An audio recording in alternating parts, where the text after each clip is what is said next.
I never cared too much about Star Wars. I mean, I enjoyed it as a kid, but I was never obsessed with it. So I haven't really been immersed in the whole culture war against Disney. I never even watched episode 8 or 9. I heard they were terrible, so I never even bothered. I'm aware that Kathleen Kennedy seems to have been screwing things up behind the scenes, but I've never cared too much. Now, Indiana Jones is a character I actually do care about, so it concerns me for once. But I will note, Kathleen Kennedy was an associate producer as early as Temple of Doom, basically a similar title to what she has on this film. I don't know how things work behind the scenes at Lucasfilm though, how much power she actually has. So I'll completely admit I'm ignorant on that. It seems like a lot of the negative press surrounding this film is very much nestled in the context of anti-Disney, anti-Lucasfilm sentiment. But I don't care about She-Hulk going woke and learning how to twerk because I'm not a child. I'm not emotionally invested in films and TV made for 7-year-old children. No, I'm emotionally invested in films made for teenagers. So, my opinion is going to be informed solely by my thoughts on the film, as a fan of the previous films, except Crystal Skull, of course. Crystal Skull has some decent moments, but yeah, it sucks. Not necessarily because it's poorly made or paced, it's just filled with terrible ideas. Now, for Dial of Destiny, there were a lot of leaks about this film before it came out. Some of them were true. A lot of them were bullshit. No, Indy doesn't get erased from history. He doesn't meet his younger self. And I feel a lot of the criticism surrounding this film is informed by external factors, not the film itself. People are projecting a lot of stuff onto this film. Culture wars. Whatever's happening with Star Wars, franchise fatigue, anti-Disney sentiment. I don't think it'd be unfair to say there were many people giddy for this movie's failure before it even came out. I myself did not have high hopes. I liked James Mangold before the movie, and it did seem like there was some legitimate care from Harrison Ford. It's a character he likes, unlike in episode 7 where he famously pushed to get Han Solo killed. I'd also want to be killed if I had to deal with Star Wars fans. So I tried to remain neutral to this film going into it. I reserved judgment, but I was pretty doubtful.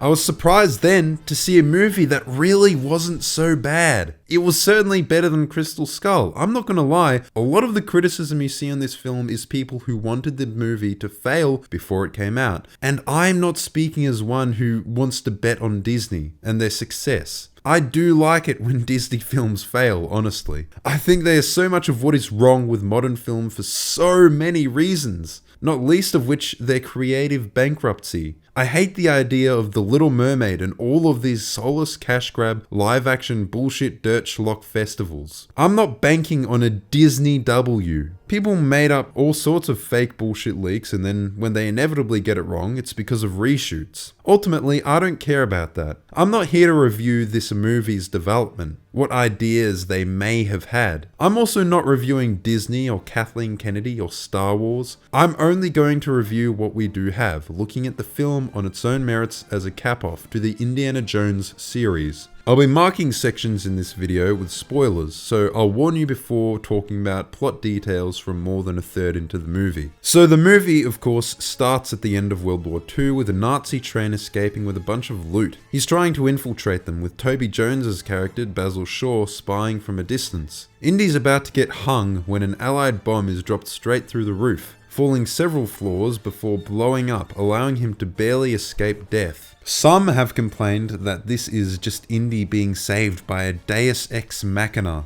rather than finding his own solution. If you think that, I'm sorry, but have you ever actually watched an Indiana Jones film before? The series' most famous moment being the literal Deus Ex Machina ending in Raiders of the Lost Ark? This opening sequence is also pretty dark. You know, it's said that it helps hide the CG. I think it works thematically anyway, at least for this scene. It's the twilight of the war. It also makes the Nazis look foreboding and scary. They're menacing here. There are quite a few fun action set pieces in this opening act. Overall, the action scene is pretty long. You're also introduced to Mads Mikkelsen's character Jürgen Voller, and the main MacGuffin for the movie, the Antikythera, or the Dial of Destiny. One thing to note about the darkness in this part is that a lot of parts in the rest of the movie are dark as well, and I don't think it works as well there thematically. Now, the de-aging is probably the best it's been in any of these recent films. I mean, I just generally don't like the idea of raising the dead using a computer to generate some simulacrum of a youthful, vigorous individual.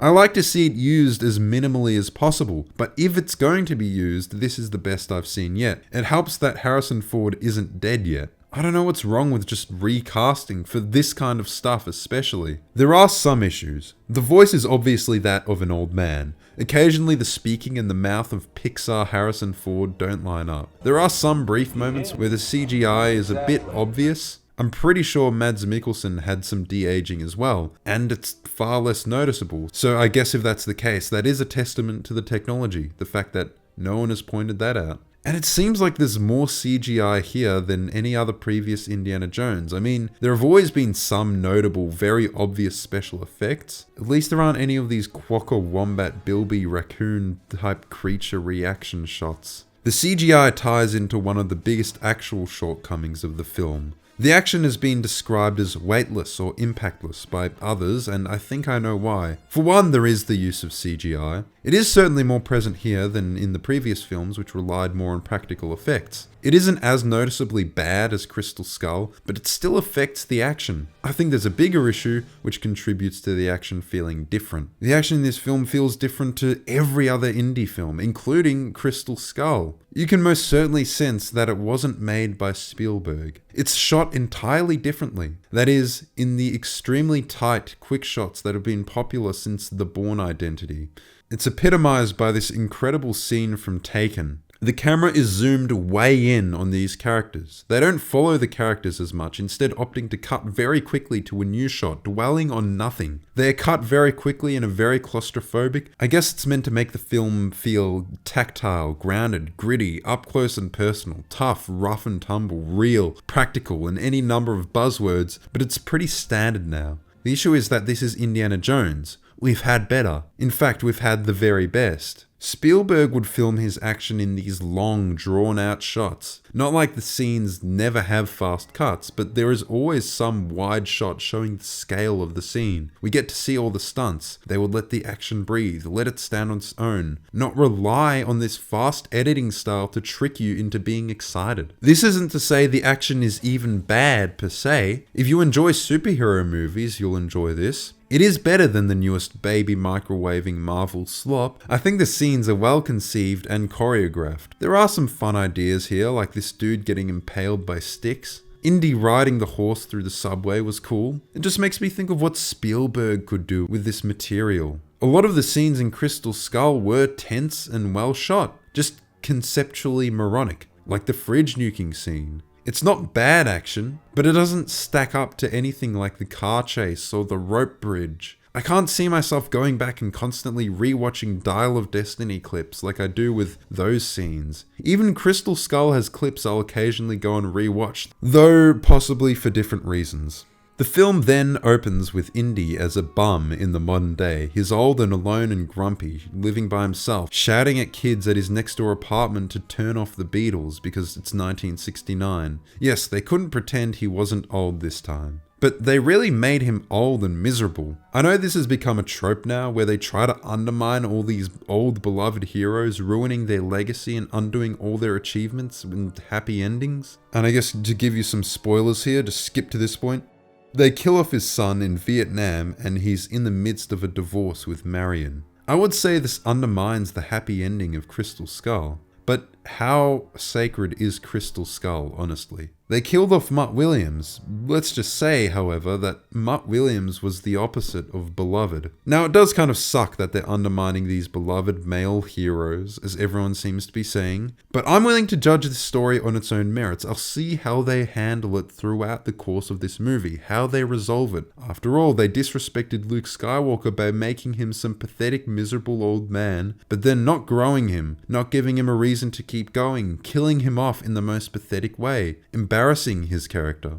I know it was meant to be a Rian Johnson subversion, but Rian Johnson is a hack. Star Wars shouldn't be deep. Star Wars will never be deep. Now for Indiana Jones, if the movie as a whole does justice to his character, then I am happy. Indy goes to a lecture and all the students do not care about him whatsoever. Again, this may seem like a part of the whole disrespecting the character issue, but honestly, it's symbolically true. It effectively illustrates the fact that kids today don't really care about Indiana Jones. That's simply true. A generation of people have missed those films. They aren't the cultural monolith they were for the generations growing up in the 80s. Star Wars has been introduced to younger generations through things like the prequels and Clone Wars. It took like 19 years for Crystal Skull to release, and then another 15 years for Dial of Destiny to release. They're few and far between. So we're introduced in this scene to perhaps the most controversial aspect of the movie here. Helena Shaw, played by Phoebe Waller-Bridge. She's the daughter of Basil Shaw, who's seen at the start of the film. She's the one who starts the main action of the film after approaching Indy in one of his classes about tracking the dial down. She goes on to steal the dial so she can sell it at a market in Morocco.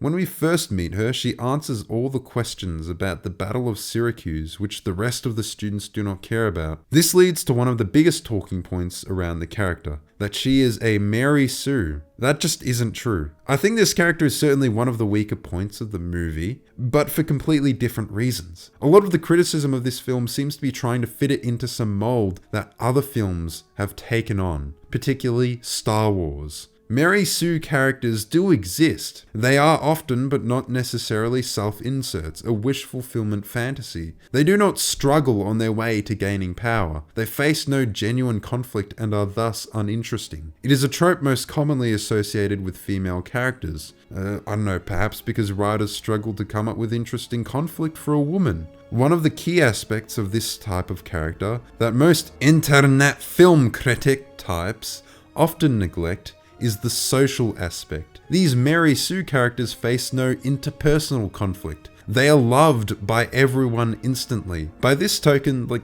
the protagonist of 50 Shades of Grey is the archetypical Mary Sue, a basic, plain, entirely uninteresting girl who has a super rich billionaire fall completely in love with her straight away, and wants to try just the right sadistic sex acts to play out, to where she's still into it, but it never ever goes too far. So this is just a wish fulfillment fantasy. Phoebe Waller-Bridge's character doesn't meet any of this criteria. She isn't especially competent. She's a fuck-up. She's the cause of the conflict multiple times. She's greedy, short-sighted, and only concerned with money. She's in debt and has no respect for history or the dial. She has to be bailed out of danger several times and puts the characters in danger several times. There's one scene I can recall where she genuinely leads and finds the solution. That is also the same scene where she literally sells out, and another spoiler warning, decodes this thing, the Graphicos, to find the second half of the dial. And that scene is pertinent because it shows the one thing she is good at, which is her knowledge of the dial and its surrounding history. She can decode this Pythagorean cipher, and she doesn't just have this knowledge magically because she's so awesome. It's explained that she memorized her father, Basil Shaw, that's Toby Jones's character, entire collected notes. There's even a line where Indy says, "Done your homework?" And she replies, Well, not me, Dad. He had all these journals, reams of notes about it. If you do some basic reading between the lines, it's illustrated pretty clearly that she's obsessed with her father's life work after her father went crazy and was no longer present to raise her. Indy, being her godfather, wasn't there to step in and I guess look out for her. If anybody is a Mary Sue, it's her own short round sidekick who knows how to fly a plane after just practicing on some random toy on a table. But even he gets himself captured at points. One of the things people thought would happen in this movie is that she would lecture Indy about feminism or something. There is one lecture about how he should have been more present when she was growing up because he's a godfather. It's shown that the reason she's basically a fuck up and in debt is because she had no strong parental figure. She also brings up the whole Indiana Jones being a grave robber thing. But have you seen an Indiana Jones film before? This is a pretty basic deflect that the characters do when castigated by Indy. I seem to remember that in Honduras you were accused of being a grave robber rather than an archaeologist. Well, This isn't like an unusual thing. Come to think of it, there wasn't really much lecturing at all in this. It just isn't a woke movie. I tend not to use the term woke to describe films, but I am fine with people using the term woke to describe things. People should be able to use the language necessary to describe the phenomena they witness. Typically, when I see things that are widely described as woke by the public, it's because it has some kind of strained or forced references to political issues that the creator is highly invested in, like Trump, COVID, lockdowns, feminism, incels, and so on, like something Ryan Johnson would do. But this film doesn't really have that. It contains references to contemporary political events, like the moon landing, the Vietnam War. It has Nazis as villains. In fact, there was one moronic review that complained that it didn't explain why killing Nazis is bad. We don't want or need commentary on why Nazis are bad in Indiana Jones. There's plenty of other places for it. Other Spielberg movies for it. Spielberg basically chose Nazis as the baddies because they were the most socially acceptable baddies to punch, shoot, blend, melt, explode, and rapidly turn into a spooky skeleton. People feared that Helena Shaw would take the lead and was being geared up to replace Indy. There are some character parallels, like this scene for example. Why are you chasing the thing that drove your father crazy?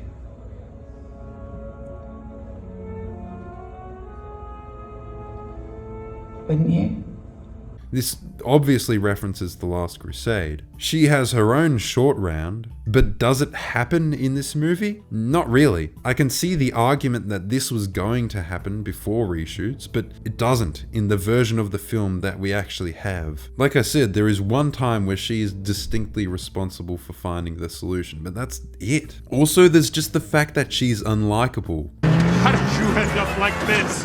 Flaming, resourceful, daring, beautiful, self-sufficient! This is on purpose. She's meant to start off as selfish, self-interested, a sellout. This is because she has character growth throughout the movie. Several times she abandons Indy and it's up to him to save himself. Obviously her character arc is that she starts to genuinely care about Indy and becomes a little less selfish and more interested in human beings and being good. This leads to one of the genuine issues with the character. I think this growth is a little strained. It's a little too sudden. It's not communicated well enough. They don't really sell it. It feels like she just suddenly changes her mind at the end of the film, rather than a slow and subtle development. Think about Temple of Doom, for example. At the start of the film, he just cares about wealth. He just wants to get the Shankara stones because he thinks they're going to be valuable, that he's going to make some money off it. He's doing it for fortune and glory. But of course he has a pretty distinct turning point. As soon as he has them in his bag, he's called by the sounds of screams in the distance. And his conscience tells him to go in and actually investigate and do something about it. It's not as straightforward in Dial of Destiny. The other issue with her character is that she was miscast. The fact that she's a literal child in the flashbacks set a mere decade earlier in the 50s make me think that the writers did not have somebody like Phoebe Waller-Bridge in mind for the character when they wrote it. Or the fact that she's just graduated. Her theme is meant to convey a sense of classic Hollywood romance, and she is written as this kind of seductress character who's seen flirting with several men. It doesn't even play a role in the film besides this one scene where her fiancé is chasing her down to add some extra pressure. I don't think every character in films has to be some traditional Hollywood beauty. It doesn't need to be like that at all, but the way this character is written, that's the type of casting I'd expect. A lot of the criticism I see of this film is honestly pretty weak. Some people are just grasping at straws. I saw some people bitch that it didn't do enough with returning characters. Like some people unironically saying they should have brought back Shia LaBeouf's character. Complaining that the movie is centered around an entirely new cast of characters. Have you seen Indiana Jones before? This happens every time. The Deus Ex Machina comments, like I said. In Angry Joe's review, he said that it was stupid that the final piece of the puzzle was right next to a tourist trap or right underneath it, in a very much charted location.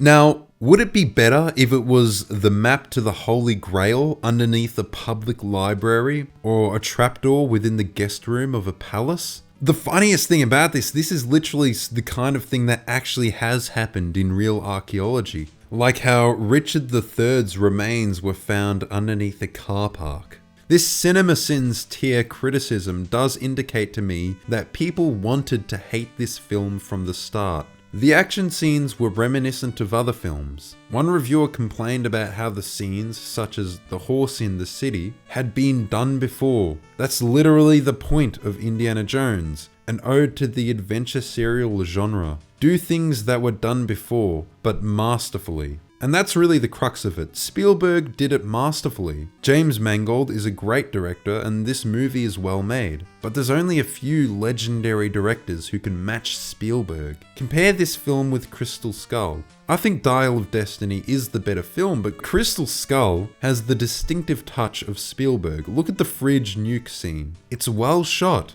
It's well paced. It's incredibly tense. You really do wonder how he's going to make it out of it. You feel invested. It's just that it pays off that investment in the most moronic way possible, with an unbelievably stupid idea that just had to be from George Lucas, right? It undermines any stakes later in the movie because you know he's literally invincible. Crystal Skull was poorly conceived, but not poorly crafted. This film is far more solid conceptually. It has stuff that works better. And it's not that it's poorly crafted at all. It just isn't Spielberg, and you can tell. As I said before, when you look at some of the scenes, like the horse chase, you do think, what would Spielberg do with this? And the movie that plays in your head when you think of that, it is better. The film was kinda funny. It certainly wasn't devoid of humor, like some say. There are some good lines from Indy, like when Mads Mikkelsen says, You should have stayed in New York. and he replies, You should have stayed out of Poland. near the end of the film, Indy says something along the lines of, You're German, Fowler.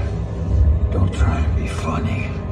most of the cringe-worthy lines are from Phoebe Waller-Bridge's character, as you'd expect, but they're surprisingly few and far between. The most groan-worthy ones were the ones from the trailer. Even then, they have more context in the movie. When she says that's capitalism, it's in the context of her trying to sell the dial. It's still not a great line by any means, but at least it makes sense. No, she doesn't actually give any full lectures to the audience about capitalism. That's basically how much she references it. And for some spoilers, I thought the ending was actually pretty cool and actually risky. I like that they tried something. It did feel like an Indiana Jones ending. It was set up like one. You have a certain sense of anticipation. You don't really know what's going to happen next. We know the magical artifact is about to do something, but we don't quite know what. And it seems like the characters don't either. And it goes all out, or all in rather, whatever you prefer. The bad guys have the dial. Mads Mikkelsen plans to use it to go back in time and kill Hitler so he can take over the Third Reich and help the Nazis win the war. They all put on their Nazi uniforms and everything. Indy says that the dial will not take them back to 1939 due to continental drift, which Pythagoras didn't know about. They go through the portal and are instead taken to the Battle of Syracuse, foreshadowed at the beginning of the movie. They really commit to the time travel thing, and I think they pulled it off. Voller is in shock and doesn't know what to do. I will say there's an issue with the stakes in this movie. I know the stakes of the movie ultimately are that the past would be changed so the Nazis would win World War II, but it isn't nearly as tense when in many scenes the bad guys are basically just three dudes. Like, one car crash would be enough to just end this movie and end the whole conflict. Indy also gets shot at the end and it's unclear what's supposed to happen. Is he bleeding out? Is he time limited? In Last Crusade, his father gets shot. It forces him to find the Grail when he otherwise might have refused to. It also gives him a strict time limit to do it. Here, any time stuff is out of Indy's hands. He basically has to just sit and watch. The plane gets shot down by ballista and crashes. Indy escapes, saving Helena, not vice versa. You often get the scene in Indiana Jones where the villain gets his gruesome comeuppance. It was a little disappointing that he dies in a plane crash, although you do get to see his mangled corpse. It's kind of like the end of Halo 3, the portal's closing and they need a run to make it back in time. But Indiana Jones wants to stay in the past because he spent his whole life studying history, and because he has nothing waiting for him back home because, you know, They made him a failure. He has nothing to live for. And this is where the stakes are unclear. Like, is he going to live in the past or is he going to die shortly after? Does he want immediate medical attention or to die much later? If he dies straight away, he isn't really going to get to see much of history. Not to mention, the stakes are kind of pointless. We already have the time pressure of the portal closing. The part where he gets shot feels like some unnecessary drama. And that does make me think the movie did change at some point later in development. Phoebe Waller-Bridges decides for him, knocks him out, and he wakes up in the current day. He realizes that his life was worth it. He still has things to live for. He has friends, Sala and his whole family. Marion comes back to reference that one scene on the boat in Raiders. Wouldn't it be so funny if he pointed at his butt? I don't think this movie is too terrible in terms of overdoing references. They give him a happy ending. They don't make him go out as a bitch like Luke Skywalker. They undo the happy ending from Crystal Skull, but they do still ultimately give him a positive send-off. It's more bittersweet. Indy does have a character arc. He goes from old and jaded to recognizing the value of what he has. And so does Helena Shaw. She goes from being self-interested and dishonest to caring about Indy. Indy even gets a symbolic victory in being able to finally keep an artifact. The Dial of Destiny, a relic representing time. I think this film has one of the best Indy villains. Mads Mikkelsen is incredible, up there with Belloq and Mola Ram. Certainly better than Crystal Skull and even Last Crusade. Crystal Skull was probably the worst because a fake Russian accent is more egregious than a fake German or French accent. And that's why I think Cate Blanchett was miscast. And when you look at Dial of Destiny, it was really just Phoebe Waller-Bridge who was miscast. Whereas in Crystal Skull, at the very minimum, there was Shia LaBeouf and Cate Blanchett who were miscast. They may have been planning to replace Indy with Phoebe Waller-Bridge at some point in production. The rumor is that test audiences hated that ending, so they reshot it. To be fair, there were a lot of bullshit rumors swirling around that you just know would have never been true. There are some character parallels. Helena is an archaeologist who got it from her father, taking off from where her father's notes left off. She even has her own short round. It was Spielberg actually who originally floated the idea of a female Indiana Jones. I'm glad that never happened. I'm glad Chris Pratt was never Indiana Jones either. I'm kinda glad that Indiana Jones dies with Harrison Ford. We live in one of the most creatively bankrupt ages in Hollywood. This crosses over to video games as well. Of course, good films come out, but so many of the new things we see are just sequels, reboots, or remakes. So many of the best games and films being made are just stuff we've basically seen before. I think the Disney live-action slop epitomizes this. There is no redeeming value to these. So if a franchise knows when to stop and respectfully end, I can respect that. And personally, I prefer concluding on this film than on Crystal Skull. So given that, ultimately I am glad this film exists. Would I recommend it? Honestly, yes. It's a good film. Flawed, yes. But taking it as a whole, I can't say the movie's bad. Here's the thing, the people invested in this movie are the ones who are actually invested in its failure, who wanted it to suck from the start. The people who actually would enjoy it the most probably don't even care about Indiana Jones anymore. So I wouldn't be surprised if it flops, even if I can think of other movies that are honestly far more deserving of a flop. If Disney must drag Indiana Jones back in some capacity, the obvious, only choice is Ke Huy Quan, who's currently making his deserved comeback. It'd be cool if they had him back as adult short round fighting against Chinese communists trying to destroy history and the Cultural Revolution. But I know that Disney's revenue does kinda rely on them appeasing Chinese communists, so I know that'd never happen. It might not be the opinion you expected, but I'm being honest here. Thank you all so much for watching. I hope you enjoyed this video, and goodbye.